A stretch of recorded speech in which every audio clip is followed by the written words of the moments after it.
Écoute, je m'appelle Marcel Schwab. Je suis né à Saint-Ulrich le 16-12-1923 dans une famille d'agriculteurs.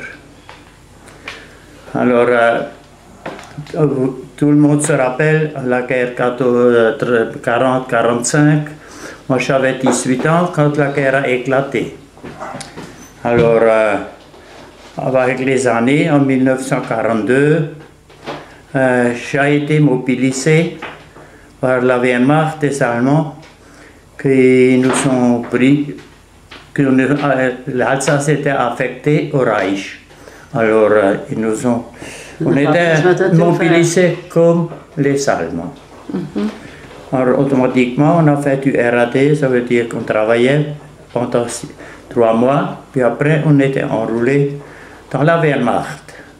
Et moi-même, j'étais enrôlé le 8 novembre 1942 dans une unité à Wiesbaden, ça se trouve en Allemagne, dans un machin d'artillerie.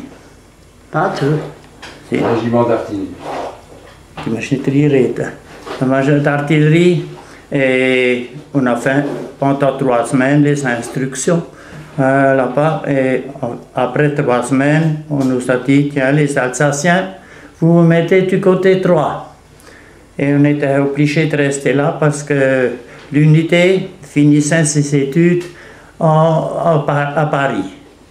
On nous a dit, tiens, on va saluer les tricolores, on ne peut pas les emmener les Alsaciens.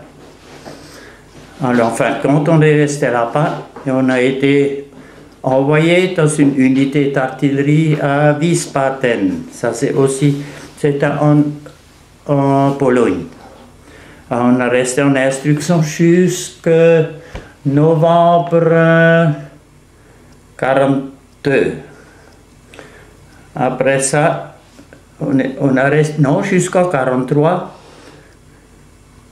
Non, j'ai mal fait, il faut couper ça. Ça fait rien, on coupera après. Parce que les ratés, ça s'est arrêté au 1er avril 1943. Alors c'est là, j'ai fait la RAD jusqu'à 1943 et en 1943, j'étais mobilisé à l'artillerie comme j'ai parlé tout à l'heure. Alors automatiquement, on a fait des instructions jusqu'au mois de septembre. Mois de septembre 1943, au plan envoyé au front à la guerre, quoi, automatiquement. Alors là, j'ai conduit avec un copain.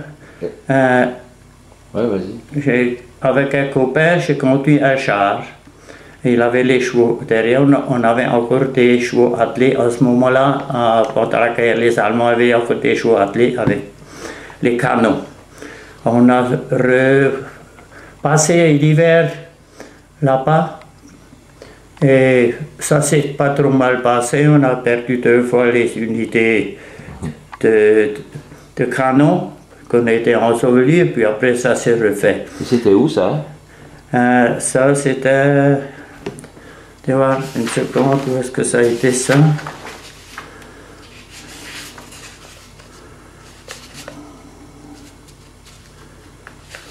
Je peux arrêter, hein? Oui, il n'y a pas de souci. Numéro 327, qui avait subi d'importantes pertes. Marcel a été affecté à une batterie comme conducteur de pièces.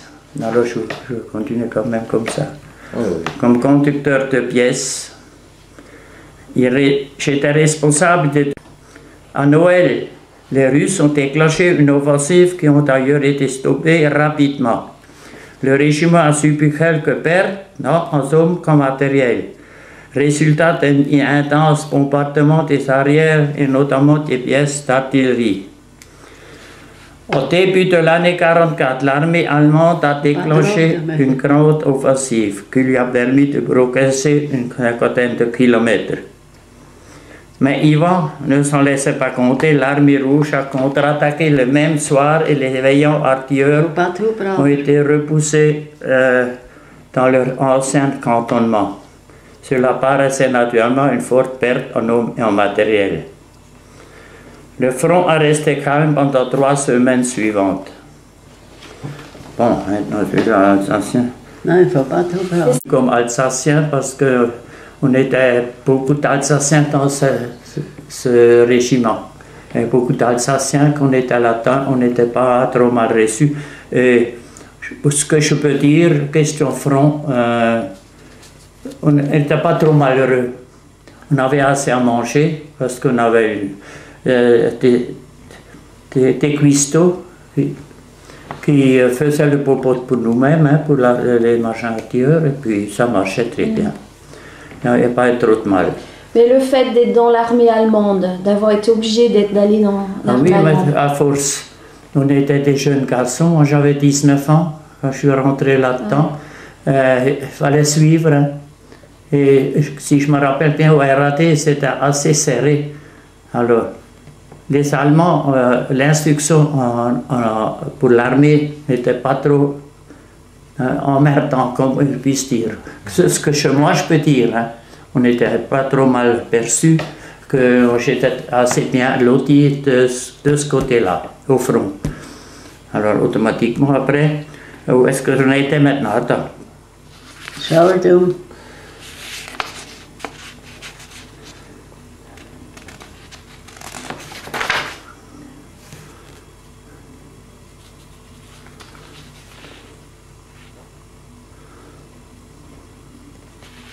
Bon, alors ce que je peux dire, on a traversé jusqu'au 44, comme on a dit, au début de 44.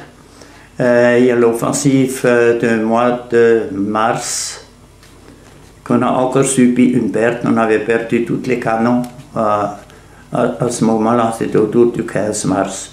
Alors, automatiquement, ça s'est renouvelé.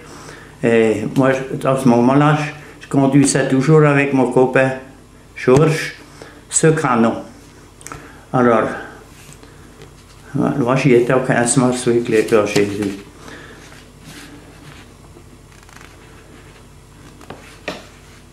Il faut continuer comme ça. L'armée étant reconstituée au front afin de stopper l'offensive ennemie. La patrie on est mise en position à l'arrière des fantassins. Les attelages et leurs servantes se sont mis à couvert quelque peu à l'arrière. À l'aube de ce jour fatigue, les Russes lancent leur grande attaque dans le secteur de nos artilleurs. 21 chars de 38 tonnes qui traversent les lignes des infanteries. Les canonniers subissent l'attaque de ces monstres qui néantissaient une à une l'ensemble des pièces d'artillerie ainsi que leurs servantes. Ce fut une même effroyable. Moi, je me rappelle encore cette histoire-là. Nous, on avait nos chevaux à côté d'une maison, les artilleurs étaient dans un trou, et ces chars arrivaient, ils nous dépassaient, on nous cachait, nous, ceux qui étaient conducteurs, et ils ont roulé directement sur les canons. Hein. Tous les canons, ils ont écrasés. Oui, et les gars aussi. Il y a des gars aussi, il y en a un ou deux qui sont survécus, pas plus. Et à la fin de ce carnage, il y a les Stuka, les Allemands, qui sont arrivés. Ces chars étaient dans le trou, nous on les a surveillés avec 2 officiers, moi, Georges qui était avec, et on avait un petit bunker. Et on était dans le bunker, ils ne nous ont pas vus, ils ont passé à côté de chez nous, un peu d'ici en bas de la route, et on regardait le carnage. Et puis en fait, après, on a regardé ce qui se passait, on a eu de la chance. Alors les Stukas sont arrivés et on a regardé ce truc-là, les Stukas arrivaient une par une de ces chars de Russes, tous éclatés, hein, jusqu'à un seul qui a pu s'échapper. Hein. Ça, il fallait voir, hein, c'était vraiment comme ça, les Allemands, de ce côté-là, les Stukas. Les Allemands, c'était formidable. Hein. Mais les flammes que tu voyais, tu vois, quand ils poussent avec ils bombardaient sur ces chars, c'est imaginable. Hein. Puis c'était où ça? Ouais, c'est autour de Minsk. Ah, c'est vers Minsk, voilà. Oui, autour de Minsk, par là-bas, c'est dans le secteur Minsk. Vous étiez déjà sur le front russe, là?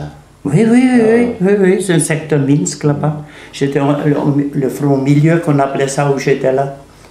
Oui. Alors, Alors tout ça, alors après remue-ménage, il fallait assister impuissant à l'aménagement de l'unité. À ce moment, les troupes allemandes dans le soutien étaient demandées depuis Belle-Lurette et Succombant. Oui, c'est bon. Non, on m'a dit,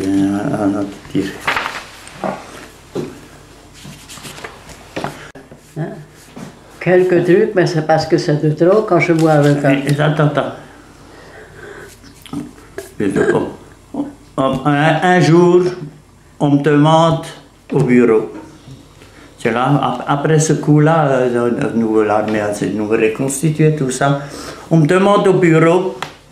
Alors je me suis dit, qu'est-ce qui va m'arriver maintenant? On me demande au bureau. Alors il y avait le commandant qui était là. Il m'a dit, écoutez voir, à partir de ce jour, vous êtes à mon service. Et avec 2 chevaux montés, 2 chevaux. Alors là, j'ai eu 2 chevaux et que j'ai changé. J'ai plus conduit avec chose les canons. Ah oui.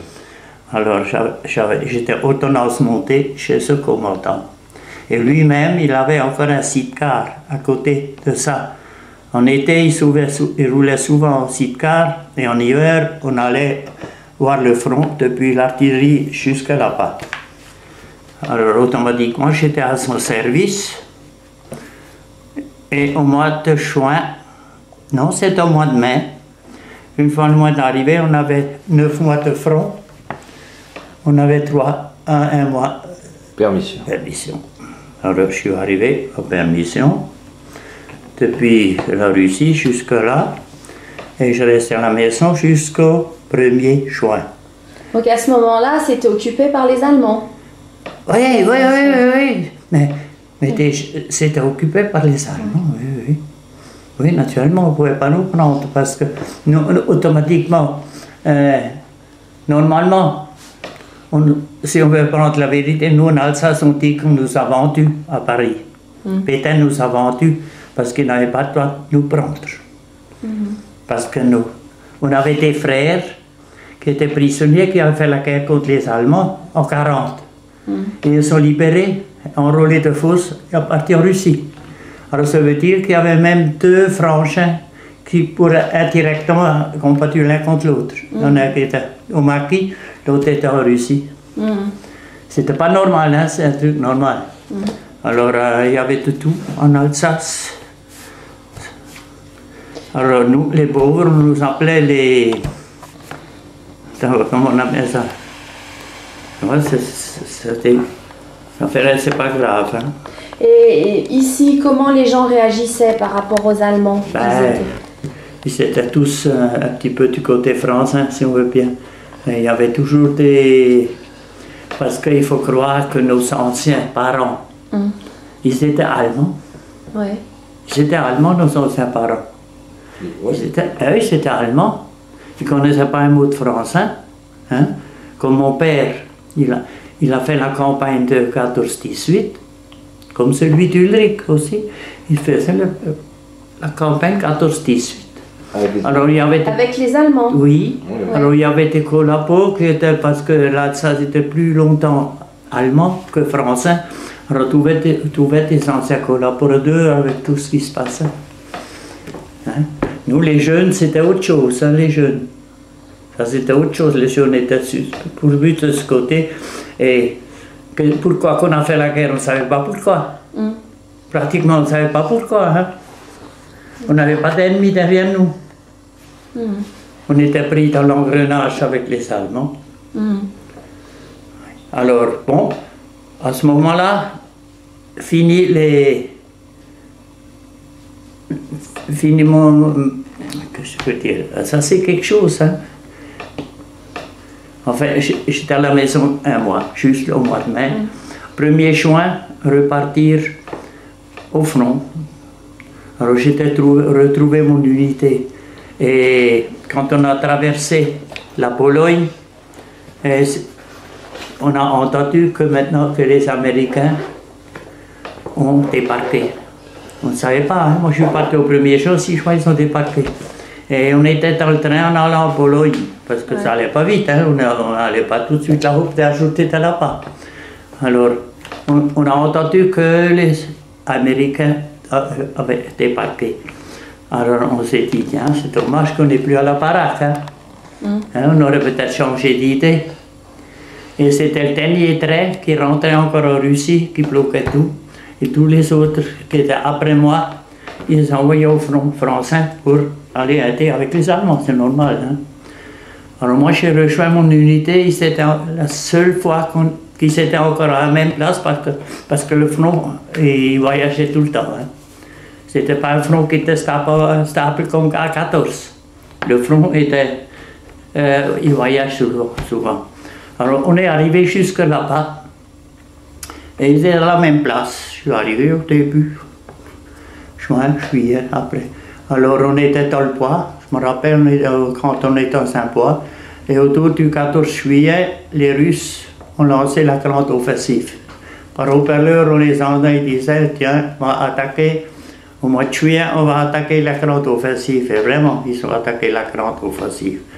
Alors c'est arrivé au 21 juillet, c'était la grande, que ça commençait. Le matin de bonheur. C'était quelle année ça alors? En 40? Non. Hein? C'était en 40 combien ça? 44. Après le débarquement. Oui, oui. Oui. 44. Juillet 44. Oui, juillet 44. Alors, naturellement, là, on a subi. On était dans le bois, le matin de bonheur, les Russes commençaient à cantonner avec les. Hein, du matin jusqu'à midi. Avec hein. l'artillerie ou les avions? Hein, oui, non, avec les canons. Ah oui. Avec les canons. Et puis autour de midi, 1h, hein, on attendait là, on était prêts avec nos chevaux, hein, on attendait. Alors ils ont dit, tiens, sauvez-vous, il y a les Russes qui arrivent.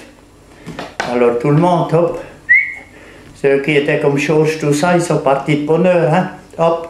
Moi j'ai dû attendre avec mes 2 chevaux pour attendre le commandant.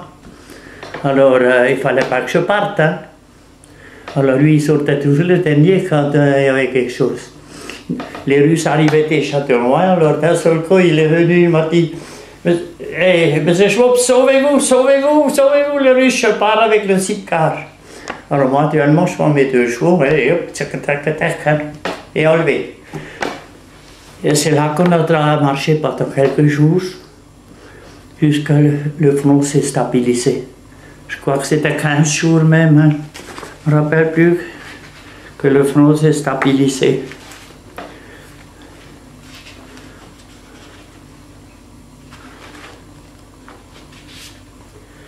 Bon, on va voir où je suis là-dessus.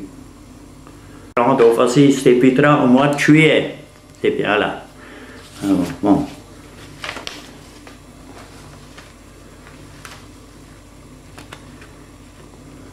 Tu vois? Qu'est-ce que je veux dire? C'était le 14 juillet. Hein. C'était le 14 juillet. 44. 44, oui. Et j'ai plus été à couvert jusqu'au 6 septembre. Alors, entre-temps, maintenant, je vais raconter ce qui s'est passé. Alors, on a marché, on n'avait plus de couvert. Hein. Et les Russes aux trousses pendant 15 jours. Hein. Et pendant ces 15 jours, c'était au 14 juillet, août. Je ne sais pas si c'est passé 15 jours, 14 jours, hein, je n'avais aucune envie de tout ça. En tout cas, un beau jour, il y a mon commandant qui me dit, monsieur Job, vous savez qu'on est encerclé déjà 8 jours. Moi je ne savais pas, hein, les enfants ne savaient pas. Parce qu'on traînait les Russes derrière, on reculait, on reculait, on reculait. Et on a, une fois, là, il a dit, vous savez qu'on est encerclé. Je dis non. Il dit, voilà. On n'arrive plus à s'en sortir, il faut déjà voir le fleuve, il y a juste une sortie. On a encore une seule sortie pour s'en échapper. Alors le même soir, là ça a commencé, on a commencé à fuir. Alors toute la compagnie a été mise dans un bois. On les a mis tous dans un bois et toutes les anges, tout ce qu'ils avaient, ils l'ont fait sauter.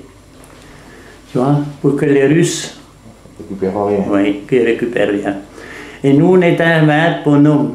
Les officiers, j'étais moi, avec les 2 chevaux, un copain Fer, encore, qui avait toujours qui était ordonnance, un officier. Et il fallait qu'on amène les 4 chevaux avec pour traverser le fleuve. Et ça, le fleuve s'appelait le Bouc. Alors ce soir-là, 9 h du soir, toute la compagnie était dans le bois et nous, les officiers se rassemblaient avec nous et on partait pour aller cette sortie du Bouc. Parce qu'on avait les officiers avec nous, avec les 2 bonhommes, avec les 4 chevaux.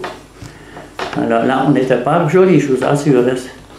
Alors on partait le soir et on avait un truc, on appelait ça un engin qu'on pouvait bloquer le volant et nous conduisait du sens contraire qu'on marchait pour que les Russes, parce qu'on était encerclés, hein. On était dans sa boîte, comme ici, on allait à Hillsborough, je ne sais pas où.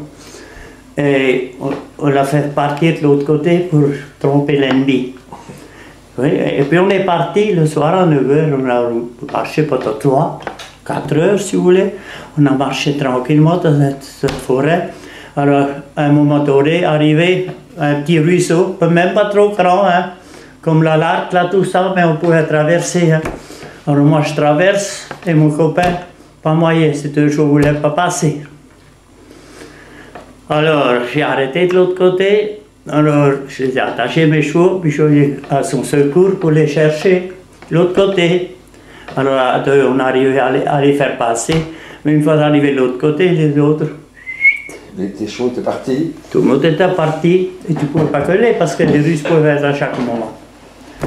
Bon, alors j'ai dit maintenant, moi je vais toujours dire, Armand il s'appelait, j'ai dit Armand, laisse-les donc là-bas, qu'est-ce que t'en as à foutre? Moi je lâche les miens, ah non, tu sais bien, on n'a pas le droit, tout ça. Bon, alors je suis allé aider, puis une fois arrivé de l'autre côté, j'ai dit maintenant, on ne peut pas coller, les autres sont partis, on ne sait rien, on est tous seuls les 2. J'ai dit, tu sais ce qu'on fait maintenant? On laisse les 4 chevaux maintenant, pas les 2. Alors ils sont attachés. Ils sont attachés à un arbre pour que ça ne fasse pas trop de bruit. Et voilà les 2 dans la nuit tout seuls. Je ne savais pas si c'était 3-4 heures, on était là tous les 2 dans la nuit, le fusil sur le bras. Et on avançait, on regardait l'étoile, on a marché comme ça. Parce qu'on était perdus, on ne savait rien, on n'avait rien. Les officiers avaient leur carte. Ou rien du tout? Rien du tout. On était les 2 là avec notre fusil en pleine nuit là. Et puis on marchait peut-être tout doucement, tu sais, on ne faisait pas de bruit, hein, rien. On entendait même une souris qui marchait. Hein. Et d'un seul coup, au milieu de la nuit, on entend un qui crie « Ne tirez pas !» En allemand naturellement, hein. « Ne tirez pas, ne tirez pas !» Alors, tu vois, un cri de mort. Alors, je pense qu'un Allemand qui est poussé sur les Russes, hein. Mais on n'a pas entendu coup de fusil, parce qu'on se couchait là, quand ça s'est arrivé, on se couchait, ça peut être passé une demi-heure, parce qu'une heure, je ne sais rien.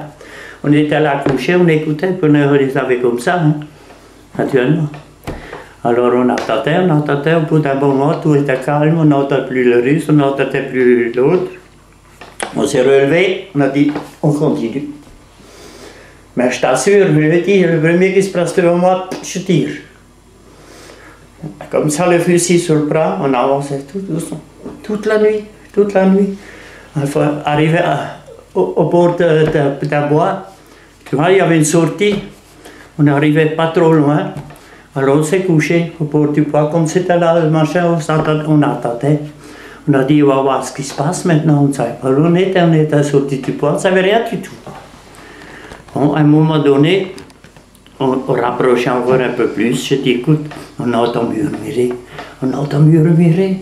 Alors, on ne savait pas si c'était russe, est-ce que c'était allemand, tu vois, comme beaucoup de monde qui parle ensemble. Bon, alors, en fin de compte, on a décelé, je dis, écoute, Armand, ça c'est l'allemand, c'est pas du russe, c'est de l'allemand. Alors, on avançait un peu plus, il y avait une petite montée, et une fois qu'on est arrivé en haut, on voyait en bas, il y avait le Bouc, le fleuve.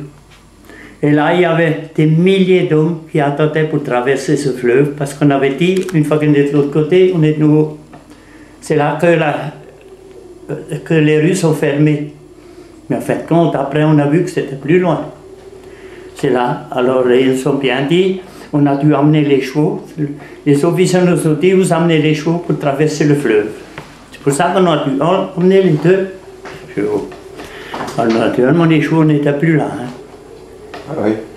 Alors, au descend sur ce fleuve, automatiquement, il n'y avait rien que des Allemands. Il y avait des chevaux dans le fleuve. Et tout le monde essayait de traverser ce fleuve. Et puis sur la perche, il y avait des milliers de soldats qui attendaient. Hein. Alors les Allemands ont fait des râteaux, tu te mettais 10 dessus, puis de l'autre côté, ils le tiraient avec une corde, tu vois. Le fleuve n'était pas trop large, mais assez. Il y avait du courant. Oui, assez de courant. Alors on arrive là, on s'est dit, et maintenant, Armand, l'autre gars qui était avec moi, il dit, ah, maintenant quand tu sais nager, tu t'en vas, je suis tout seul. Alors là, automatiquement, j'ai dit, non, je ne peux pas le faire, ça. J'ai dit, écoute Armand, on était ensemble jusqu'à maintenant. Tant que tu n'es pas traversé, je ne traverserai pas non plus. Alors on attendait sur la perche là.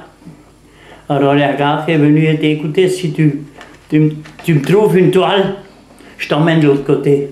Tu vois, c'était les toiles qu'on faisait les trucs. Hein. Alors on était à la chasse, chercher une toile, et en fin de compte, on en a volé une, je ne sais pas où, hein. On a eu une. On est arrivé là-bas, vers ce cas-là, on a dit, écoute, on a la toile. Bon, et puis, attendez là, à un moment donné, je vais vous prendre sur ce truc. Mais pendant ce temps-là, ça a changé. Les Russes sortent du bois, avec les mitraillettes. Alors là, il fallait voir le carnage. Ceux qui ne savaient pas nager se sautaient dedans. Il y avait des chevaux déjà qui sautaient dedans. Je ne sais pas combien qui ont peut-être péri là-dedans. Hein. Des milliers. En général, c'est ceux qui ne savaient pas nager qui étaient de l'autre côté. Hein. Et de l'autre côté, il y en avait déjà, mais ceux-là, ils ont déjà foutu le camp. Et en arrivant là-bas, j'ai entendu mon chef en faire le... Commandant. Oui, alors j'ai dit, écoutez-moi, le percher qui s'appelait Hoppa Percher. J'ai dit, Hoppa Percher, oui, qu'est-ce qu'il y a? Il était de l'autre côté, je l'ai entendu. Hein. J'ai dit, les chevaux et fer sont là aussi.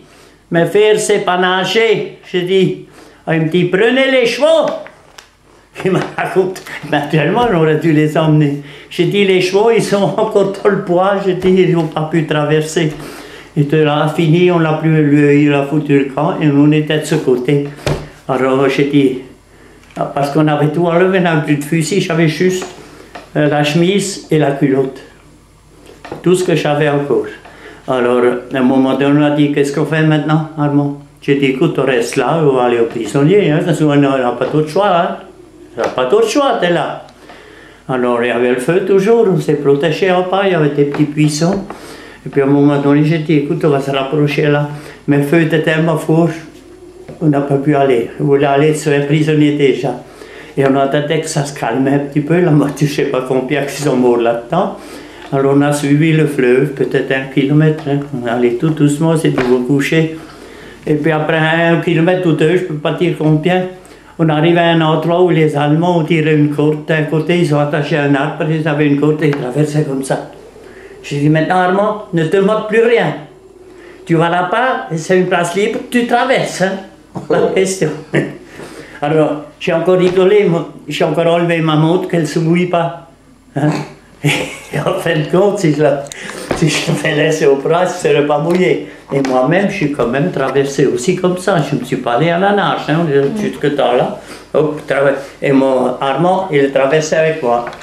Une fois arrivé de l'autre côté, bon, il y avait un bois tout près aussi après. On s'est réfugié dans le bois, parce qu'après les soldats ne restaient pas là. Hein. Hop. On est dans le bois. Une fois qu'on était dans le bois, les deux, on s'est assis tranquillement dans ce bois et on a mangé la ration de survie. Parce que chaque soldat avait une ration de survie. Hein. Ah ouais. On avait là-dedans qu'on avait droit à prendre au dernier moment. Hein.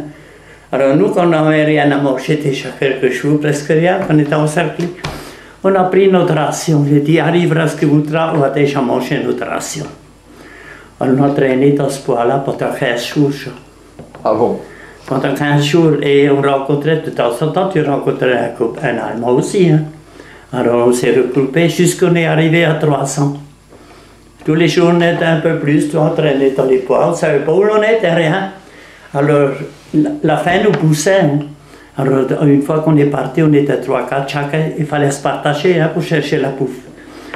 On a dit, tiens, là-bas il y a une maison, et si on allait voir si on pouvait pas récolter quelque chose à manger. Hein. Alors on est parti, on était 5, 6, on descend là-dedans, on va dans cette maison, on regarde dedans, ils étaient tous en train de manger dans la cuisine, des vieilles personnes, il n'y avait pas d'autres, hein, étaient grosses. Alors on s'est dit, qu'est-ce qu'on fait? Il y avait des patates robes de chambre sur la table. Hein. Alors nous, hop là, on ouvre la porte, sans parole, sans rien, sans faire. On allait là, chacun a pris ses patates dans les poches et allez. Et nouveau dans le bois, on entendait déjà les charriers commencer à ronfler, hop, enlevé. On traînait encore, un ou 2 jours, je ne sais pas combien. Là, j'ai rencontré un copain de Struat. C'est marrant, hein, lui, il est à l'infanterie, moi, dans le même système. Et on ne s'est jamais vu, hein. Mais on n'est pas restés ensemble parce que lui, il est dans l'infanterie, il savait avoir des fusils, des mitrailleuses, et nous, on n'avait plus rien. On n'avait pas de fusil, on n'avait plus rien. Et vous étiez dans quel pays là? C'était en Russie. Toujours en Russie. Ah, tout ça en Russie. Ouais. Ça se passait en Russie, autour de Minsk, là, voilà. Kiev, tout ça, autour de Minsk, tout ça. Oui, oui, tout ça. Bon, alors, continuons là. On arrive là, à un moment donné, on était 300 bonhommes. On avait 2 officiers avec nous, qui avaient des cartes, tu vois, alors ils se regroupaient. Alors, à un moment donné, il a dit, maintenant on est arrivé au machin où les rues sont fermées. Hein? Alors on attendait pour du bois. Et ils ont dit, maintenant on va attaquer par derrière, on va s'échapper. Si on peut traverser là, on est de nouveau dans nos lignes allemandes. Oui, c'était mal calculé, ça fait rien. Il y avait 3 quand même. Hein. Alors on attendait là. Alors ils ont dit à 9 h du matin. C'était le 21 juillet. On rappelle bien, hein, 21 juillet à 9 h du matin. On va faire l'attaque de derrière. Il y avait juste 3 maisons à prendre, tu vois, à côté. Et après on arrivait sur cette route. Et là-bas, on aurait dû normalement avoir le front. Alors, quand on voulait partir, à un moment donné, il y a 2 Russes à cheval qui nous tombent dans les mains. Carrément, nous dans les mains, il fallait prendre prisonnier. Tu pourrais le faire. Il ne s'attendait pas sur ça non plus. Hein. Alors ils viennent là, hop là, on les a pris, on les a attendus. Ils ont dit, qu'est-ce qu'on peut faire? On ne peut quand même pas les tuer. Hein. On les a cartés et ils ont préparé l'attaque. Et avant l'attaque, on les a lâchés. Alors naturellement, hein, c'est parti. Personne ne voulait les tuer, c'est normal. Hein. Alors automatiquement, à 9 h, c'est dit maintenant. Et à un moment donné, il y a un officier qui vient, il me fout un fusil en main. Il me faut un fusil en main. Et puis mon copain, il avait la pente, la mitrailleuse. J'ai dit, jette là cette pente de mitrailleuse. Ah non, non, non, non, non, non, c'est ça, je peux pas faire ça, tu sais pas comment c'est. Et je piquate là. Et moi j'avais mon fusil. Alors on avait 50 fusils et 7 mitrailleuses. Et 300 bonhommes. Alors on attaquait derrière, il y avait 3 maisons. Ceux-là, naturellement, les Russes qui avaient le temps, ils sont tous passés. Hein. Parce que quand ils nous ont entendus, parce qu'on a dit maintenant, hurrah, hein, il faut reculer. Hein. Alors 300 bonhommes avec 50 fusils. Hurrah, hurrah, et on est passé là, tu te rends compte. Hein. Et je le vois encore, un gars là, il était devant la maison, il avait voulu atteler les 2 chevaux. Hein. Alors, tout le monde a tiré dessus. Fini. Et on est arrivé là-bas sur ce chemin. J'ai traversé, l'autre a traversé, mon copain aussi, les 2. Mais pendant ce temps-là, qu'on traversait là, on entendait les ronflements des chars. Alors on s'est dit, attention, maintenant, hein, on s'est retiré dans un champ de blé. Comme ici, c'était plein de champs. On s'est retiré là-dedans et les chars derrière. Hein. Pendant 1 heure, 1 heure et demie, ils nous ont poussé les chars dans ce champ de blé. On ne pouvait plus. Il y en a encore pour combien? Hein? Il y en a encore, oui, mais ça ne fait rien. On a le temps. Hein? Alors, ils nous ont poussés derrière. Et tu entendais les pssst, combien que ça coûtait de bonhomme, je n'en sais rien là-dedans. Hein? Et on marchait tant qu'on ne pouvait plus. Alors, on faisait des sauts. Parce qu'encore, là-bas, comme ici, dans le temps, il y avait les champs, hein. Ils n'étaient pas plats. Alors, des fois 2, des fois 3, un champ de 5, je me rappelle bien. Hein. Et on se couchait de nouveau. Alors, 2, 3 fois, on dit, Armand, oui, Armand, ça va? Oui, oui, ça va. Et à un moment donné, je dis à moi, alors qu'est-ce que c'est? Oh, je suis mort, il me dit. Ah, je suis mort. Je dis, mais faut pas le con. Alors je suis parti en rampant, à traverser le truc là, je suis allé le voir. Il était couché sur le dos. Et je dis, alors ça va pas, Armand? Je suis mort, il me dit. Et fini. Ah oui. Et fini. Carrément fini. Il commençait, les salives commençaient déjà là, tout ça, il était là. Et peut-être ça durait 1 minute, même pas. Hein. Alors je me suis dit, qu'est-ce que je fais là? Il était là, tu vois, fini, rien. Alors je suis ouvert ce machin, je voulais savoir est-ce qu'il est mort ou pas. Hein? Moi je ne sais pas maintenant comment il est mort. Peut-être pas essoufflement. Parce qu'on n'en pouvait plus, hein. Je t'assure, moi je ne pouvais plus non plus. Hein. Je ne sais pas si on sortait la langue comme ça, on n'en pouvait vraiment plus, le charter est recul. Alors j'ai dit, qu'est-ce que tu fais? Ça m'a tellement stoppé dans les champs, je ne pouvais plus marcher. Hein. Je l'ai pris et je l'ai foutu en long, derrière un ruisseau, enfin, un thème, comment on appelle ça? Oui, je l'ai foutu derrière, je me suis couché derrière lui pour me protéger. Et j'ai dit, maintenant j'attends. J'entendais le ronflement de loin, et puis il était fort avec les canons. Alors je dis, j'attends. Qu'est-ce que tu veux faire? J'attends. Là, tu étais tout seul alors? Oui, eh ben, tout seul. Armand, il était d'où? Il était du coin là aussi? Oui, Ranswiller. Et aussi du coin, oui. Ouais. Oui, Ranswiller. Mais il le sentait. Déjà 2-3 jours avant, on ne sortait pas d'ici. Et avant qu'on a attaqué, il m'a dit, Marcel, on ne sort pas de là. Tu verras, on ne sortira pas de là. Je dis, allez, fais pas le con. On dirait qu'il le sentait.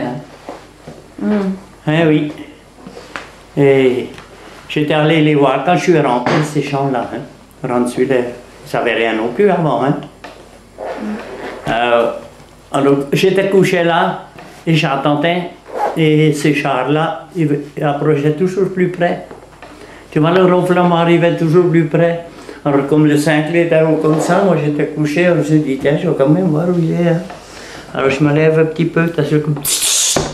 Des mitrailleuses? Oui, oui. Il y en a eu un qui m'a déjà vu. Ça faisait.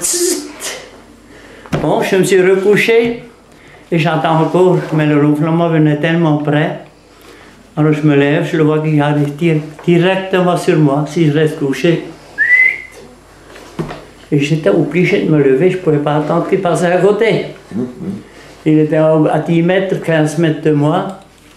Hop là, Marcel, qu'est-ce qu'il fait? Hein? Oh, les mains.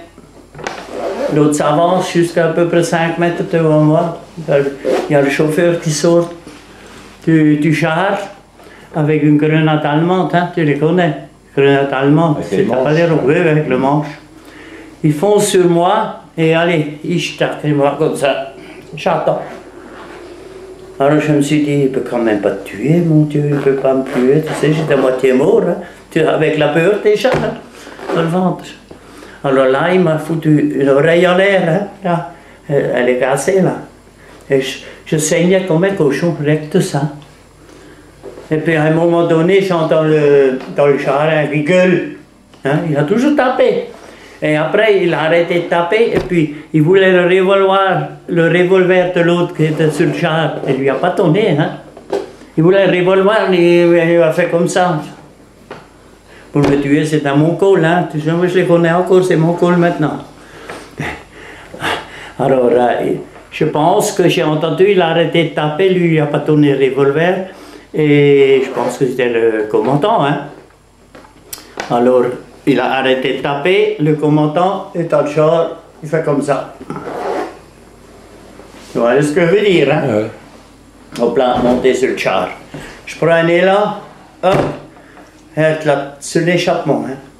La main restait collée, hein, ça faisait tchit. Ça, si j'ai eu du mal, là, j'aurais pu mourir de ça. Et alors, qu'est-ce que je voulais faire? Je m'étais placé, je suis monté quand même sur le char avec cette main-là, je ne pouvais plus rien faire. Hein. Je monte sur le char, il était dans sa tourelle, debout. Alors tout enlevé, l'anneau, tout ce qu'on avait. Tout. Tout ce qui est en cuir, tout ce machin comme ça, la montre, tout ce que tu avais. Parce que là, c'était fort, hein, les Russes. Bon, je vais tout donner. Et pendant ce temps-là, que je me suis défaussé, il m'a mis son revolver là. Il me disait toujours, toi capote, toi kaputt, ça veut dire mourir, toi kaputt. Et chaque fois qu'il disait ça, moi je disais nichts kaputt. Comme une mitraillette, nichts kaputt, nichts kaputt, nichts kaputt, nichts kaputt. Je disais à moitié assommé, nichts kaputt, nichts kaputt. J'étais à moitié fini, j'étais déjà la peur, tout ça. Hein. Moi je croyais venir mes dernières minutes, hein, carrément. Nichts kaputt. Bon, à un moment donné, il a arrêté et il parlait tout petit peu allemand après. Alors, il commençait une petite conversation. Alors moi je lui avais dit que je suis français, tout ça. Hein. Et tout le monde avait une manchette tricolore en poche. Hein. Quoi? Une bande tricolore. Ah oui, oui. Le pan rouge. Ouais, mais il n'était pas content, mon vieux. Hein. Qui c'est qui avait une bande tricolore? Les Alsaciens. Tous. Ouais. On avait une bande tricolore sur nous pour dire qu'on était français. Et c'était vous qui vouliez la porter ou c'était les Non, je Allemands? voulais lui montrer qu'on Oui. était français, mais... Non, mais cette bande tricolore, c'était les... Vous l'aviez, vous... Oui, mais on les a cachés, on leur a pas dit aux Allemands qu'on avait une bande tricolore en poche. D'accord. C'est normal. Ouais. C'est normal, hein? Ouais, ouais. Parce qu'on leur en voulait un petit peu, qu'est-ce qu'on allait foutre là-bas? Pour qui? Bon, alors, bon, on lui montre le bâtiment, il n'était pas très content, hein? Alors il m'a fait comprendre maintenant qu'on continue de surveiller le terrain. Tu vois, parce que les autres ont foutu le camp. Je n'ai pas vu d'allemand, hein, carrément. On va surveiller la place. Et si jamais je vois un Allemand ou quelque chose, il fallait que je tape dessus pour lui faire montrer qu'il y a un Allemand là. Hein. Et lui, il rentrait dans le tour et moi j'étais dessus là, puis le chauffeur il continuait. Et puis il surveillait la place et il ramassait les morts. Tu vois, il ramassait tout de suite les morts, puis les mettait à côté après. Les morts russes? Non, les Allemands. Ah oui. Il n'y avait pas de russe de mort, on n'avait plus rien. On n'avait rien pour attaquer. Alors, les morts qu'il y avait, et j'en ai pas vu un seul Allemand, ni mort ni vivant. De ces 300 qu'on était, 300 bonhommes, hein. J'ai vu personne que des morts. À chaque moment, tu les voyais, les portaient au plat de sac, boum. J'ai une seule chance, là, je ne sais pas comment. Hein. Bon, et quand c'était terminé, on me foutait sous un arbre sur une route, tout seul là, au plat bonhomme. Il m'a déposé là et il a foutu le grand le charge. Alors j'étais là-dessous, comme un petit con, et sur la route, il y avait toute une colonne d'Allemands qui passaient avec les chars. Alors il y avait des femmes tout dessus, hein, quand ils passaient à côté. Comme ça, tu vois, moi, les Russes qui passaient. C'était les chars. Mais oui, mais les Russes, c'était en plein russe. Ouais. Il n'y a plus d'Allemands, il n'y avait plus rien. Ouais. J'avais pas vu un seul Allemand, rien, j'étais là pour clouer tout seul. Alors j'étais là-dessous pendant 10 minutes, un quart d'heure. D'un seul coup, il y a un bonhomme qui vient, il me cherche. Il me prend en charge, on traverse la route, par exemple ici, pour aller jusqu'à Pierre, là. Oui. On a traversé la route.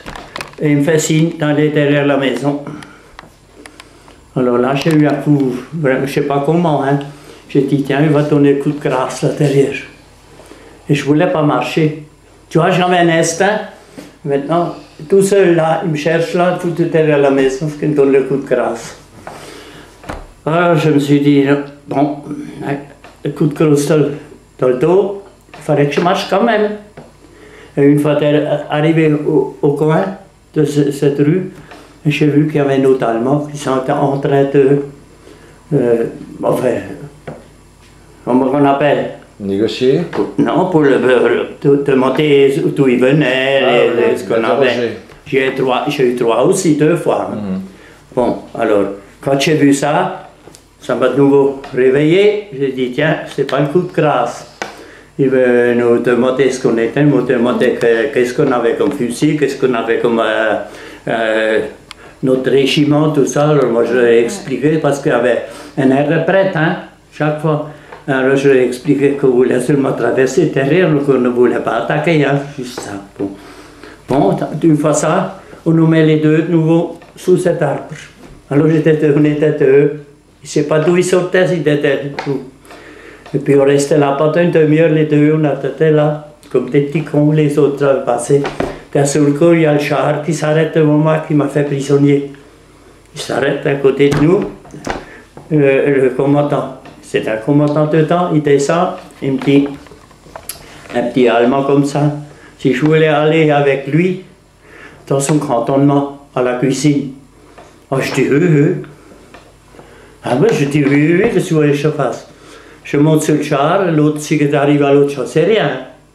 Je monte sur le char, et voilà, en avant ici, peut-être Friesen, Hindlingen, je ne sais pas. J'étais sur le char et allé à son cantonnement. Une fois arrivé à son cantonnement, bon, naturellement, toutes les rues autour, là, dans le cantonnement, là, il y a un prisonnier. Ils sont venus là. Alors, ils m'ont foutu une pelle en main pour nettoyer le char.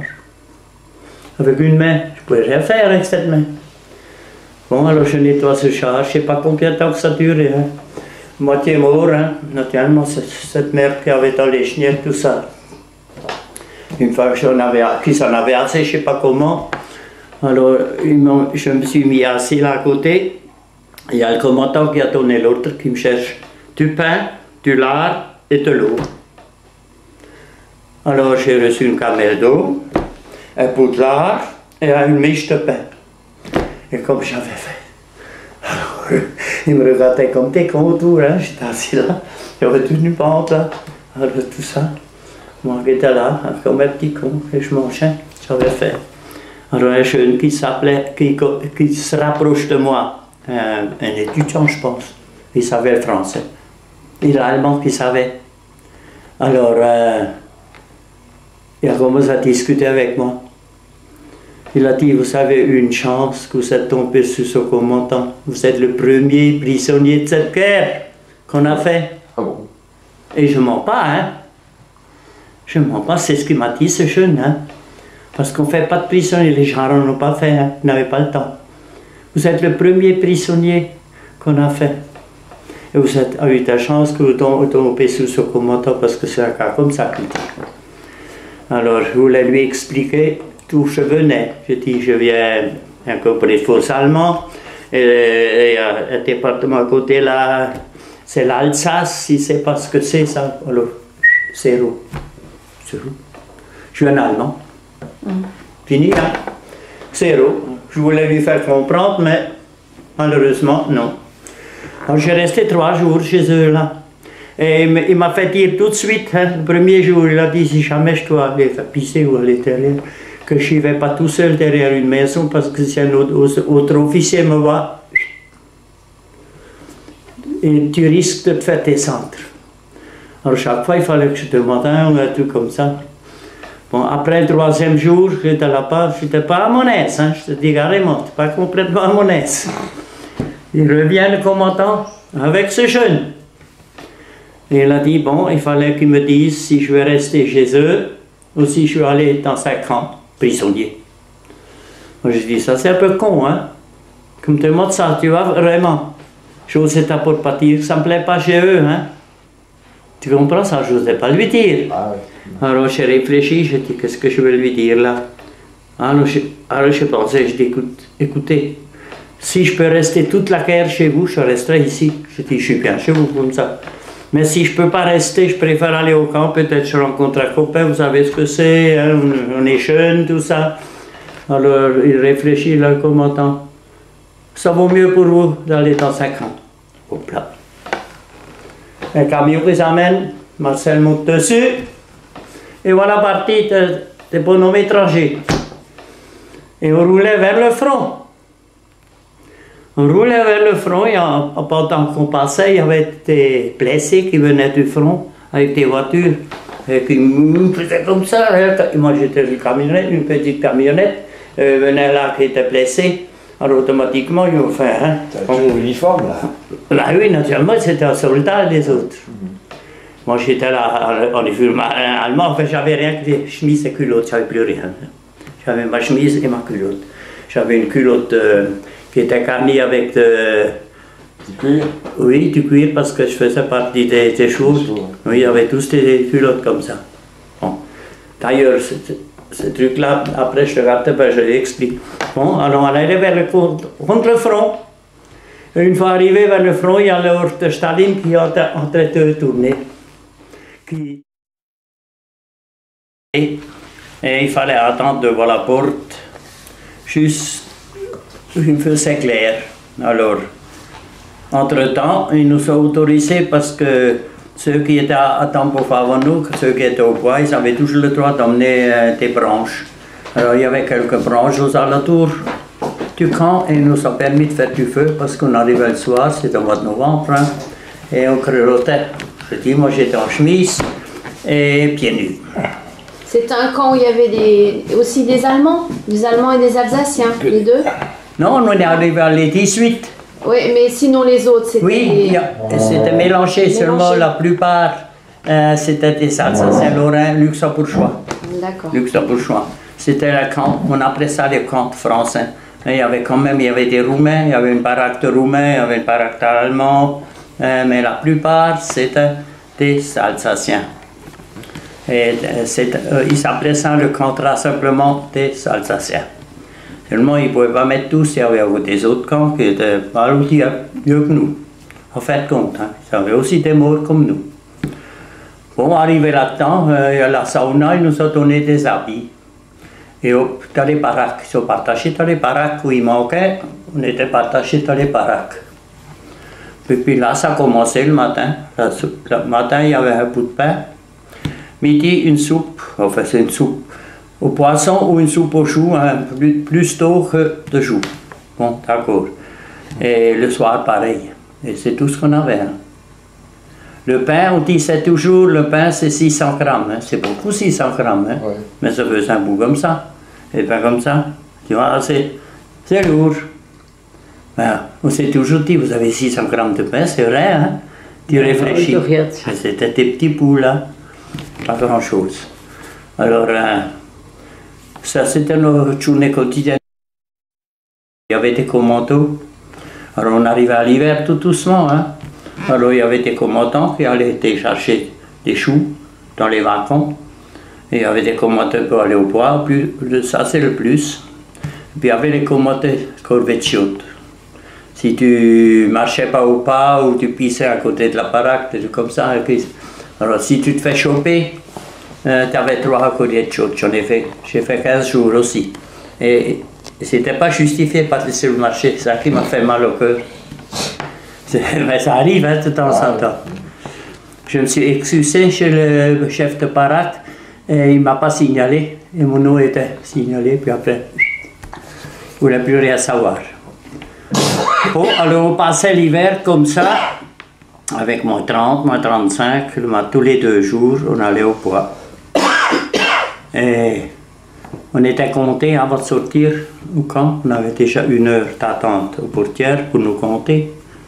Hein, parce que les Russes ne savaient pas compter. Hein. S'il y avait 5 qui te comptaient au bout, tu étais rangé de 4, chacun avait un autre numéro à sortant.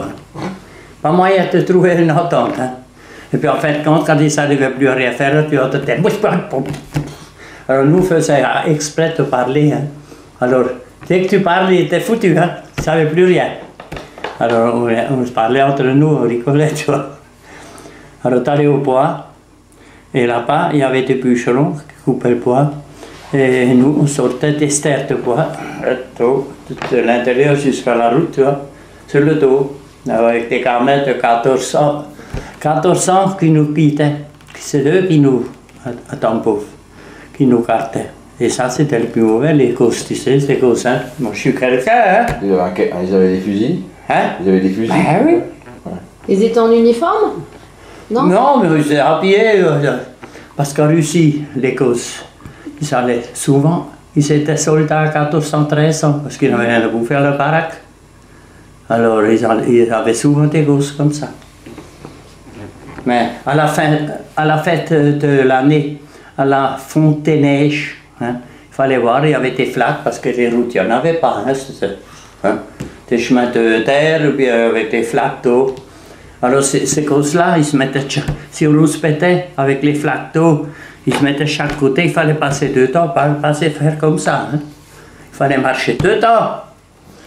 Hein. Moi j'avais un copain de casse-pack là, hein, qui était avec moi.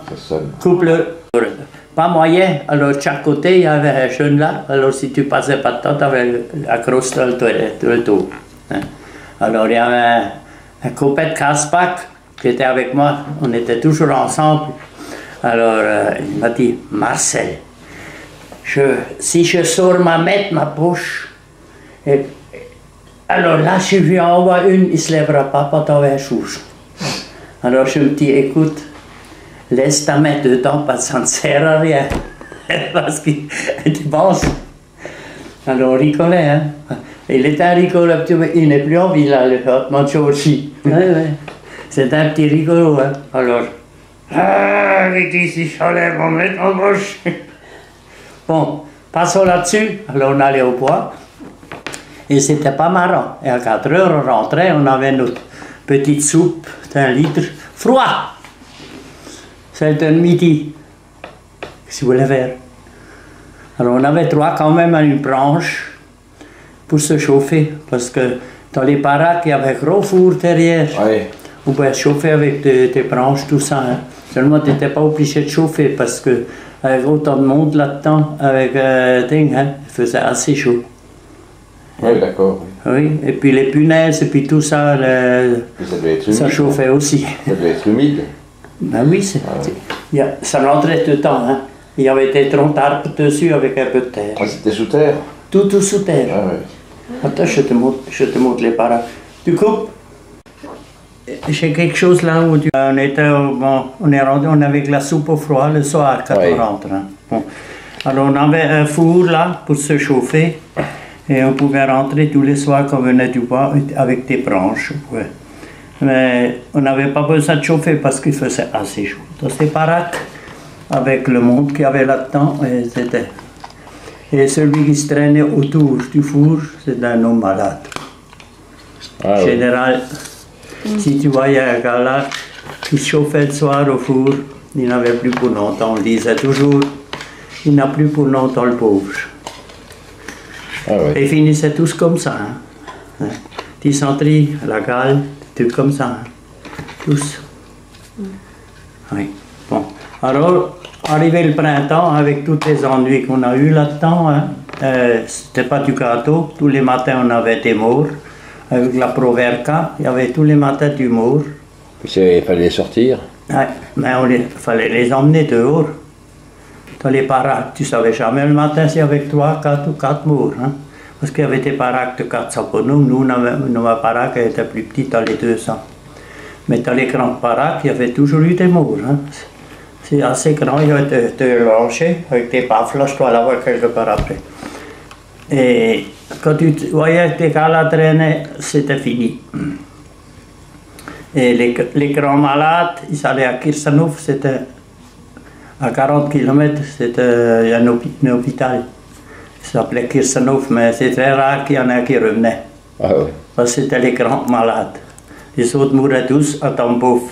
Il y avait la baraque, on appelait ça la baraque de Lazaret, hein, tout ça. Ouais. Mais ça traînait 8 jours, 15 jours plus. Lazaret, c'était l'infirmerie. Oui, on parlait d'infirmerie, mais ils n'avaient rien, ces gens-là. Hein. Moi, pendant l'hiver, il y a la gale qui s'est prise là-dedans. Tu vois, c'est la gale sèche. Oui. Tu sais ce que c'est à peu près? Hein? Oui, moi j'ai eu. Ah, tu l'as eu? Oui. Alors on les a tous eu là-bas. Il y avait la cale sèche qui était seulement pour gratter, puis l'autre c'était la cale qui coule. Alors il y en avait qui avaient des flaques comme ça, hein, ils passaient tous presque. Dans le dos ou n'importe où. Moi j'ai eu la cale sèche. Et un jour, il nous a tous, parce qu'on grattait le soir, hein, ça pique. On l'avait sur tout le corps. Hein. Alors ils nous ont mis dans une seule baraque. On était, je crois, 400 pour nous dans la grande baraque, rien qu'avec la cale. Et la soirée, tout le monde grattait. Tu vois un petit peu le cirque. Alors là, j'ai perdu le moral quand j'étais là-dedans. Hein. Je te dis carrément, j'avais le moral tout le temps. Mais là, j'ai craqué. Hein. Je l'avais aussi pour ne pas s'en défaire. Et puis là-dedans, avec tous ces bonhommes qui toute la nuit grattaient, tout ça. Et un beau jour, ils ont amené de l'eau de soufre. Oui, oui. Oui. Et on se partichonnait avec. Oui. Moi, ça m'a aidé. Au bout de 2 jours, ça commençait à partir chez moi. Puis on retournait sur nos baraques. On dit ça. Bon, alors continuons. Alors au printemps, avec toutes ces histoires qu'on a fini. Oui, mais ça vient, ça vient. Autre chose. Au printemps, quand il faisait beau, un beau jour, ils ont dit, tiens, tous ceux qui ont encore bonne santé, ils passent le médecin et au boulot. Ah oui. Ah oui, commando, boulot. Là, c'était pas seulement le commando que tu rentrais. Moi, j'étais affecté, il y en a qui étaient affectés au chemin de fer, tu vois, pour les rails. Moi, j'étais affecté à une usine qui se trouvait à 40-50 km de Tampo. Et avec quelques bonhommes, on est arrivé à côté de cette usine. Où il y avait une grande baraque qu'on logeait là-dedans. Et en plein champ, comme ça. Comme une baraque de bêtes, là. Pas plus, hein, avec des baffes, là. Tout ce qu'on avait. On était sur ces... Et il y avait des rats comme ça, hein, là-dedans. Et on ne pouvait rien faire. Le matin, il y a un vieux qui venait nous prendre, nous conduisait à l'usine. Hein. On avait un petit machin de thé quand on a eu quand on est arrivé. Et c'est tout ce qu'on a eu. Et à midi, moi j'étais affecté au tissage. Là où les rouleaux arrivent, non tissés, hein, des grands rouleaux. Il fallait les passer, tenez-moi, tu sais, tout, à l'ancien encore, hein, tout à la main. Hein. Tout à la main, il fallait changer de machine, ils tournaient dans l'eau, puis après il y avait une machine qui les étirait, il y a une machine qui les séchait, tout ça. Jusqu'aux manteaux qui sont faits en haut, tu vois, c'est une grande usine. Hein. Alors moi j'étais affecté là, et à midi, on mangeait, on a eu notre bout de pain, on a eu une soupe, une petite soupe, et c'était fini. Et les Russes qui travaillaient avec nous, pareil. Parce que c'est communiste, hein. Ceux qui ne venaient pas au boulot, c'est dur. Rien à manger. Alors nous mangeons avec eux. Avec les femmes, il y avait le réfectoire, tu vois, à midi. Ils mangeaient sur place. Et eux, ils touchaient cette soupe et ils mettaient une petite cuillerée d'huile dedans. Nous, on n'avait pas trop à ça. Eux, ils touchaient encore une vieille cuillère de cacha, ça veut dire de purée ou du cacha, comme ça. Ils touchaient encore une cuillère de ça. Alors, beaucoup ceux qui venaient de chez eux avaient quelque chose à manger, des fois. Alors, ils laissaient leur soupe avec l'huile. Alors, nous, on laissait la nôtre côté, on mangeait la leur avec l'huile. On mangeait des fois 2, 3. On avait des fois comme ça, hein. C'est tout ce qu'on avait. Mais 2 heures après, on allait pisser, puis c'était fini. Hein. On travaillait qu'avec des femmes. Hein. Alors, ils travaillaient à tourner. Ah, vous travaillez avec les femmes? Oui, on travaillait avec des femmes. Il y a une qui était bien.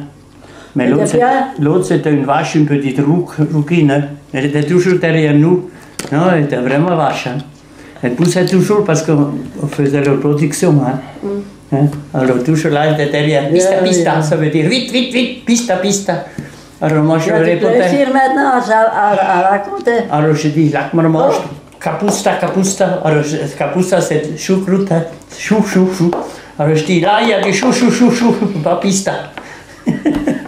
Maintenant. Et à midi, quand l'usine arrêtait, il y a beaucoup de jeunes filles, hein. Il n'y en avait pas qu'un grand-père. Je dis bien les jeunes filles. Non, mais naturellement qu'il y en avait. J'avais une fois une belle que j'ai travaillé avec. Dommage que je n'étais pas à hauteur. Je faut rigoler un peu même. Alors, à midi, ces filles-là, ils se rassemblaient à côté de l'usine. Hein? C'était au printemps, au mois de juin, juillet, août. Hein? C'était parce qu'on est parti au mois de mai, je crois, jusqu'on est rentré au mois de septembre. Alors, ils se mettaient en rond. À grand marché, des fois 30, des fois 40, ça dépend combien qu'ils étaient. Ils se mettaient en rond, et mettaient l'une derrière l'autre, et ils chantaient. Et ils leur cassaient les poux sur la tête. Eh oui, et ils chantaient. Alors je les regardais là. Ça aurait fait des jolies photos, hein, tout ça. Tu entends? Arrête maintenant. Mais non, attention, ça n'est plus pour longtemps maintenant. On arrive bien à rentrer, alors ça va. Oui. Alors là, à un moment donné, là, moi j'étais pieds nus là-dedans parce que ces machines-là, ils pétaient beaucoup d'eau. Hein. Oui. Et ils avaient des machines en bois là qu'on était dessus, l'eau coulait dessous. Et ça glissait là-dessus. Oui. Et sur le bois là qui montait. Des calibotis, là, des... On n'avait rien, moi j'étais pieds nus. Alors il y a une bonne femme qui m'a dit un jour, elle était bien, elle était bien, pas celle qui était vache, l'autre. Si je lui ramène un bout de tissu, je peux lui procurer un bout de tissu, elle me fait des chaussons. Le soir, elle me les ramène chez elle. Bon, alors moi, j'attendais pour voir ce que ça passait. Alors, je connaissais une cheftaine, j'étais bien avec elle. Hein. Alors, un beau jour, parce qu'on commençait à parler un petit peu le russe, on commençait à s'entendre. Hein. Une fois que tu es tout le temps avec eux, tu commences à t'entendre. Oh, je suis il est en train de... Oui, alors... j'ai dit, est-ce que je pourrais pas avoir un petit tissu? Écoutez, voilà, il a dit, à midi, une fois, vous allez derrière cette machine, hein, vous prenez un ciseau, vous commencez à couper un peu pour t'arracher. Hein. Alors, c'est ce que j'ai fait pendant le boulot avec le ciseau. Elle a dit, je vous surveille. On s'est entendu à midi, je vous surveille. Alors, moi, je suis allé derrière cette maison, derrière cette machine. Hein. J'avais déjà coupé. Et je commence à tirer, tu vois, l'autre fois que j'avais fait. Lâche comme ça, peut-être, tu vois. Alors, comme ça. D'un seul coup, tout bien. J'entends le directeur derrière moi. Qu'est-ce que vous faites, Piotr? Oui. Elle a vu arriver, elle ne pouvait plus me prévenir. Et la première chose qui m'a demandé le directeur, est-ce que la femme vous a vu là? J'ai dit non. J'ai vu personne. Je dis, j'ai vu personne, il n'y avait personne ici. Hein. Elle est venue me remercier après, hein, que j'ai rien dit. Parce qu'elle partait en Sibérie. Hein. Moi, j'y avais droit aussi presque. Hein. Parce qu'automatiquement, comment elle appelle? Ils ont ramené un interprète. Tout de suite. Hein. Maman. Le directeur cherche un interprète. Bon, demande ce que j'ai voulu faire. Pourquoi j'ai arraché. Alors, tu vois, ça voulait, 2-3 fois je tirais, ça voulait pas s'arrêter. Alors je l'avais piqué en long au lieu d'en lâche. Yo, c'est ce que tu as. Elle dit, mais pourquoi faire ça comme ça? C'est bon. Écoutez voir. Ça, ça allait trop vite, autrement je dis, je voulais pour une paire de chaussures. Je dis, vous voyez, je suis pieds nus, comme ça. et toute la journée mouillée aux pieds, et le soir à la baraque, sur les ponts chaussettes, c'était pas si mal que ça. Alors, l'interprète qui arrive, oui, ça vient maintenant, qu'on est holdé, je ne peux pas arrêter au milieu. L'interprète qui vient, et ils m'ont dit, enfin, je lui ai expliqué le cas. Je dis, voyez, je suis pieds nus, tout ça. Donc, bon. Alors, ils sont entendus entre eux. Il y avait un vieux qui était le contremaître, je pense, tout ça. Alors, ils sont entendus, tout ça. Alors, ils sont venus me voir tout à l'heure. Ils m'ont dit, voilà. Pour une fois, c'est bon, ils ont dit. Vous êtes le meilleur ouvrier allemand là-dedans, on va fermer l'œil. Voilà. C'est ce que ça est quand même quand on est bien, on travaille bien. Vous êtes considéré qu'un bon ouvrier là-dedans, on va une fois fermer l'œil, la prochaine fois vous allez en haut chercher des chutes. J'ai dit, je ne savais pas qu'il y avait des chutes en haut, parce qu'ils faisaient les manteaux en haut déjà, tout ça. Alors, ils ont fermé les yeux. Mais elle a dit autrement, c'est Sibérie. Et pour revenir de Sibérie, il faut être costaud. C'est plus pareil. Il faut être costaud. Arrête toute la journée. Voilà. Maintenant, alors j'étais à cette usine-là, ça ne va pas trop mal plus, tout ça, par comparaison. C'est là qui nous bouffait presque le soir. Il passait dessus le soir, tu vois. Ça, c'est bien. C'est ça le fait, Eric. Et puis dimanche, quand on ne travaillait pas à l'extérieur, on cueillait des camomilles et des. Comment je veux dire? Des prennesses, là, comme on les appelle. Des orties. Ah oui. On faisait du cacha. On avait de l'eau, un petit fourneau dedans. On faisait du cacha. Du cacha, c'est de la soupe? Oui, du cacha. Oui, ah bon. On avait un peu d'eau, on faisait du machin, on avalait ça. C'est bon, les orties, puis puis du thé avec les trucs. Qu'est-ce que tu as pu aujourd'hui? Ça, je vais finir. Alors, bon, alors, au mois de septembre, arrête maintenant. Un beau jour, on me dit, tiens, les Alsaciens vont rentrer. Comme jetzt heim, maintenant je rentre. Les Alsaciens, ils sont en train de rentrer à Tambov. Il y a déjà un convoi qui est parti. Bon, on a dit, ok, on est encore là, nous. C'était à quelle époque, ça? Octobre. Je rentre le 25 octobre. 45. 45. 45, là, oui. Oui. Alors, il y avait trois convois. Moi, je faisais partie du troisième parce que j'étais éloigné. Hein. Alors, on a entendu ça seulement quand le premier était déjà parti. Et après, on arrive à Dambouf, alors le temps de faire les papiers, tout ça, on est au convoi. Alors, on est parti là-bas, je ne sais pas à quel moment, en tout cas le 25 septembre, je suis rentré. Tu vas dire rentrer le même 25 septembre, oui, d'accord. Quand tes parents sont allés à... Et 7 semaines dans le train. 7 Chez semaines vous? de train. Ouais. C'est très ouvert, c'est pas fermé, parce que tu ne sauvais plus, hein. Tu voulais plus sauver. Qu'est-ce que tu voulais faire? Tu ne savais pas où aller? Ben non, mais tu ne pouvais plus te sauver. Alors, on était partagés là, et puis il y avait un petit peu de... Qu'est-ce qu'il nous donnait? Un petit peu de pain, tu n'avais pas grand-chose à on bouffer, tient hein. ça. Ça Et, suffit. oui, j'arrête. Et quand le train s'arrêtait en route, parce que pour avoir 7 semaines, des fois, ils s'arrêtaient une journée, 2 jours, au milieu, hein, carrément. N'importe où. N'importe où, parce qu'il y avait seulement une ligne, hein, en Russie. Alors, c'était les marchés étaient prioritaires, les militaires.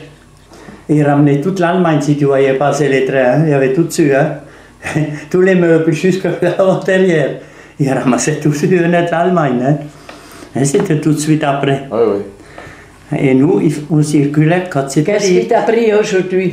Et après, à Pologne, Brest-Litovsk, oui. À Brest-Litovsk, c'est là qu'il faut changer, toi, parce que c'est plus large, hein. Alors ça durait encore 8 jours. Ah, vous changez de wagon, là? Oui, carrément, parce qu'il fallait changer de train complètement.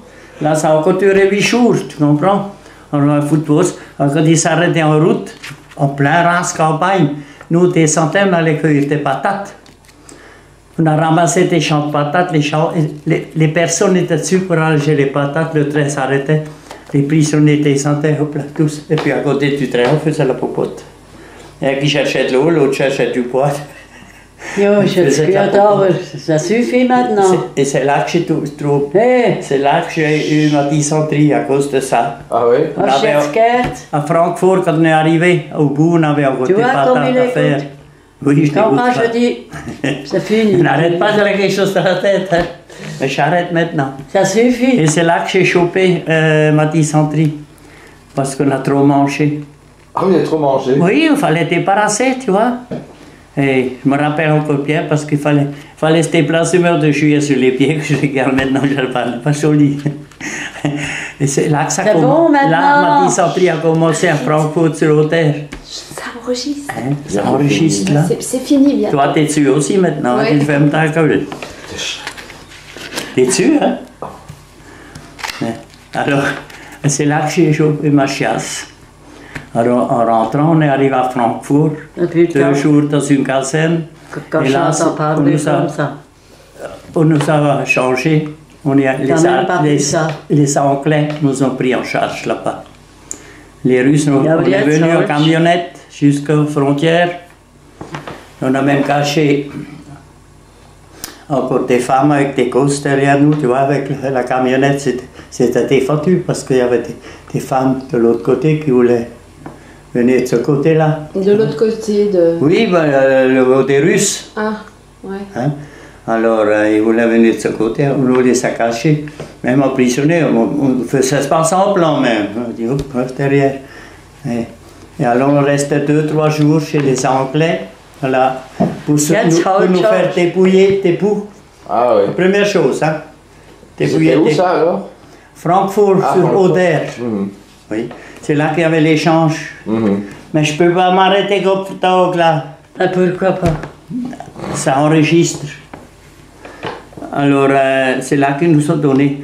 Et 3 jours après, un beau jour, ils nous ont mis dans le train. Mais le Là, jour nous, où il me parle comme direction Paris. On s'est arrêté au premier machin à Bruxelles. On s'est fait un beau menu là-bas. Le train s'est arrêté.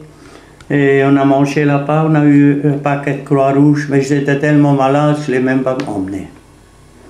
J'étais déjà au bout là-bas, tu comprends. Et on n'a même plus emmené. Jo, On est arrivé à Paris, au hop là, carte de l'Est, la caserne. En rentrant dans la gare, il y avait de la bière à bouffer, à boire, et des paquets parisiens, des parisiens là. Hein. Alors, si tu avais vu ça, tous les prisonniers, hein, le pain, on se remplissait jusque-là. Hein. Et moi, j'ai bu 7 bières. Et ça m'a pas arrangé, je t'assure. Mais on avait tous faim à mourir. Ça, personne ne sait ce que c'est d'avoir la faim, d'avoir faim. En tant que pauvre, j'ai vu tes franchins qui seront tués pour 100 grammes de pain. Je peux te dire ce que ta mère a dit. Médecin, Pas comme elle. le médecin dit tout de suite à l'hôpital, ce gars-là. Ils ont dit. Et moi, j'ai répondu, il n'y a pas d'hôpital, docteur. J'ai dit, laissez-moi rentrer. J'ai dit, je sais que je dois mourir. Je ne sais pas si mes parents vivent encore, quelqu'un est encore en vie, laissez-moi rentrer chez moi. Alors ils sont regardés, il a dit, laissez-le rentrer, il n'a plus pour longtemps. J'entends encore ces paroles. Mais j'étais au bout, vraiment, hein. J'étais au bout. Ta mère m'a tout de suite dit. Soit que ça sortait là ou là, ça sortait de tous les trous. Hôpital, Altkirch, Ja, 3 4 semaines. meter. C'est fini, c'est fini. Oui, j'ai fini, il n'y a plus rien. Puis après, je suis rentré. Alors, c'est toi qui m'as couru après, quand je suis rentré. Ah bon? Oui, tu es allé. Oui, tu es parti de la kitchen, tu es rentré quand je savais que je rentrais. Alors voilà, Ah, maintenant c'est tout. Prenne bien le choix qui a été Voilà, fait. voilà. Alors, qu'est-ce qui a commencé où?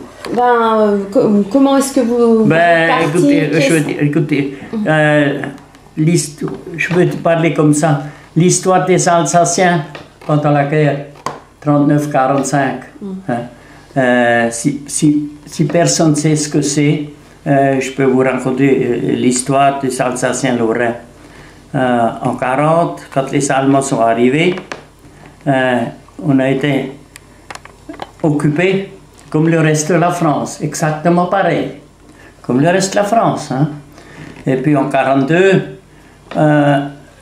les Allemands, comment on appelle ça? ils ont germanisé. Oui, nous avons germanisé, tu peux prendre encore un autre nom sous ça. Hein.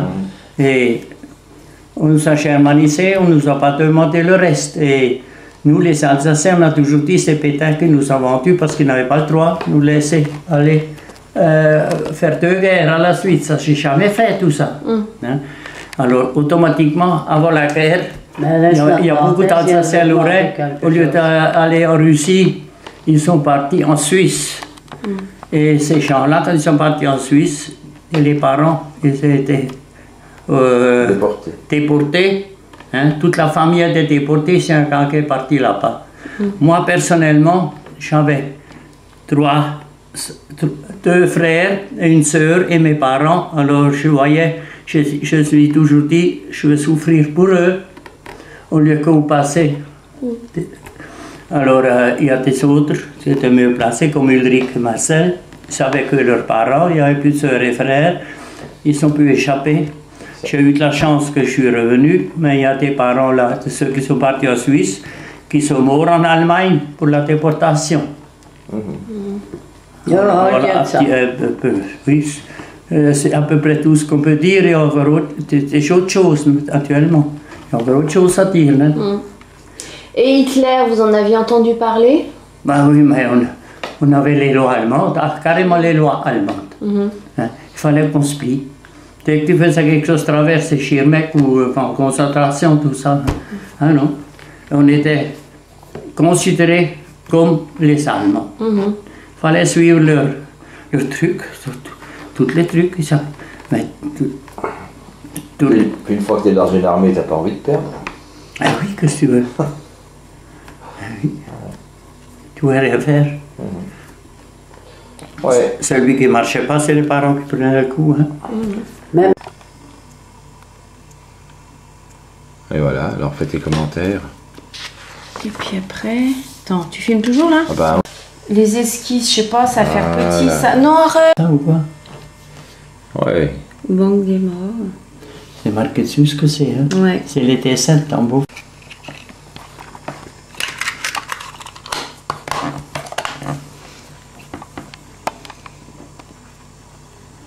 Oui, c'est dommage qu'on ne l'a pas fait avant, quand j'étais encore mieux avec les Mais c'est bien, c'est bien. paroles. On va, de toute façon, on va faire un... Ouais. On va pas tout laisser. Je pense qu'on va prendre... faites le plus gros. On va voir. Après. Non, il y en a de Waldicum qui ont cherché le livre pour l'école aussi un jour. Seulement en alsacien, c'était pas trop mal là que j'avais fait les 2h30. J'étais plus jeune et puis il y avait de tout là. Pilorama. Les épidémies. Hôpital annexe. Actuellement, ils font une T'es exposition. content d'aller en classe? Une exposition à Ah oui, Strasbourg. voilà, ça c'est viendra bien. là, l'exposition viendra là de Strasbourg. Hein? Ouais. Elle est contente d'aller en Maintenant, classe, il ça commence c'est à bien. remuer. Et on lui demande, il me va. Il veut... Qui? Moi? Toi, oui. Ben, on parle de ça maintenant aujourd'hui. Après, j'ai... Contente d'aller en classe. Tu n'as pas écouté. Ça, c'est bien. Oui, c'est bien. Eh ben, dis donc. Je sais pas si... N'importe